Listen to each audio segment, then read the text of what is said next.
Hello guys, এটা cylinder slip কাটা হচ্ছে।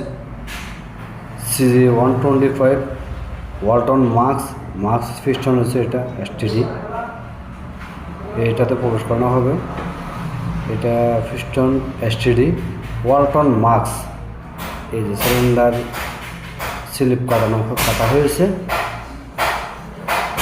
এখন এটার মধ্যে সিলিন্ডারের ভিতরে স্লিপটা প্রবেশ করানো হবে। তো এখন মনে করেন এখন প্রবেশ করানো হচ্ছে। হ্যাঁ, মোটামুটি মার থাকতে হবে, না লুজ হবে।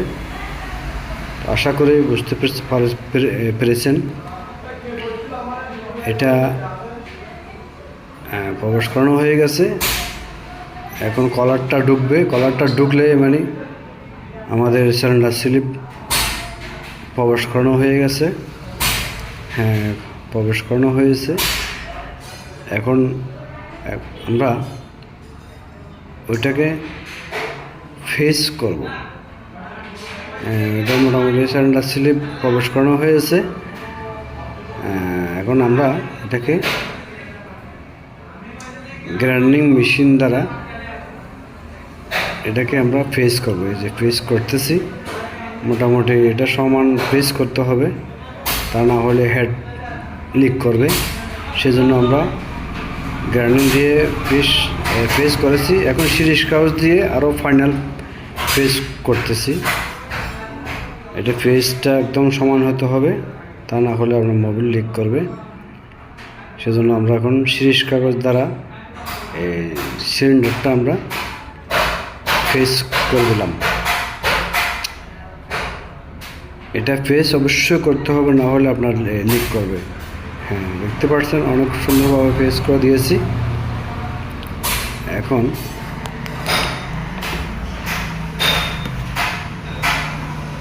মানে এটা STD 100 নাম্বার চলছিল।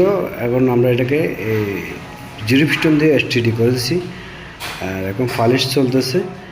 ফালিশটা অবশ্যই আপনারা নিয়ম মতো রাখবেন, যাতে লুজ না হয় এবং টাইটও না হয়। লুজ হলে এই পিস্টনটা দেখবেন ঢুকিয়ে এটা জামটা কীরকম আছে। এত জাম হবে না, আরও একটু ফালিশ করতে হবে। পালিশ না করলে কিন্তু আবার সিজ করবে। সিজ যদি বেশি করে তাহলে এটা দাগ হয়ে যাবে। দাগ হলে তাহলে এখান দিয়ে আবার মোবিল টানবে। এই ইঞ্জিন থেকে মোবিল ধোঁয়ার সাথে বের হয়ে যাবে। তো আপনারা খেয়াল রাখবেন যাতে ফালিশটা ঠিকমতো হয়, পিস্টন যাতে লুজ না হয়, টাইটও না হয়। ইজি রিং সাইজ যদি করেন তাহলে আপনার রিংটা যদি টাইট হয় একটু কেটে দিবেন। যদি রিং সাইজ করেন তাহলে অনেক সময় পিস্টন লুজ হয়ে যায়। লুজ হয়ে গেলে এটা আপনার বেশি দিন চলবে না, কাজ করবে না, আবার ধোঁয়া দেবে এবং কি মোবিল টানবে ইঞ্জিন থেকে। তো আপনারা এটা খেয়াল রাখবেন যাতে লুজ বেশি না হয়, টাইট বেশি না হয়। আপনার এখন পালিশ চলতেছে, মানে নিকেল পালিশ, সরি 320 সিরিজ দিয়ে পালিশ চলতেছে। এটা 120 সিরিজ দিয়ে পালিশ চলতেছে। এটা তো মনে করেন যদি সিলিন্ডার কাটবে আর কি। আর আপনি খেয়াল রাখতে হবে যাতে লুজ না হয়। বারবার তেল দিতে হবে। তেল যদি দেন কেরোসিন দিতে হবে, যাতে কেরোসিন দিলে আপনার এই যে সিরিজ কাগজ যে ময়লাটা থাকে এটা পরিষ্কার হয়ে যায়। তাহলে সিলিন্ডারটা এই সিরিজ কাগজটা কাটে বেশি।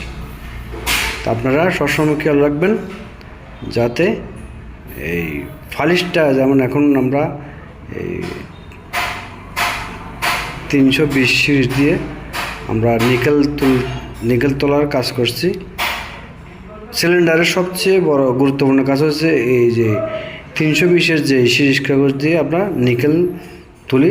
সেটা যদি আপনার নিকেল ঠিকমতো না তুলেন তাহলে আপনার এই সিলিন্ডার এবং কি পিস্টন বেশি দিন টিকবে না। আপনারা সবসময় খেয়াল রাখবেন 320, যাতে এই সিরিজ কাগজটা মোটামুটি নিকেলটা খুব ভালো ওঠার মতো চেষ্টা করবেন আর কি। যা হোক, আমরা এক পর্যায়ে এই সিলিন্ডার নিকেলের কাজটা যে কাজ ওটা শেষ পর্যায়ে কেরোসিন দিয়ে আমরা অনেকক্ষণ এটা এইভাবে ওঠানামা করতে হবে ড্রিল মেশিন দ্বারা। হ্যাঁ, মনে রাখবেন যাতে বেশি লুজ না করেন, তাহলে আবার মোবিল টানবে। এখন আমরা টিস্যু পেপার দিয়ে এটা পরিষ্কার করে দেখব নিকেলটা কেমন হয়েছে। নিকেলটা হচ্ছে আপনার সিলিন্ডার বোরিংয়ের মেইন হচ্ছে নিকেল। দেখেন অনেক সুন্দর নিকেল হয়েছে, একেবারে আপনার চেহারা দেখা যাবে। এইভাবে করলে আপনার কাজে কোনো ক্ষতি হবে না, গাড়ির কোনো ক্ষতি হবে না, মোবিল কীবোর্ডে টানবে না। এই যত নিকেল সুন্দর উঠবে তত আপনার কাজ সুন্দর হবে, গাড়ি অনেক ভালো চলবে। ধন্যবাদ সবাইকে আমার ভিডিও দেখার জন্য।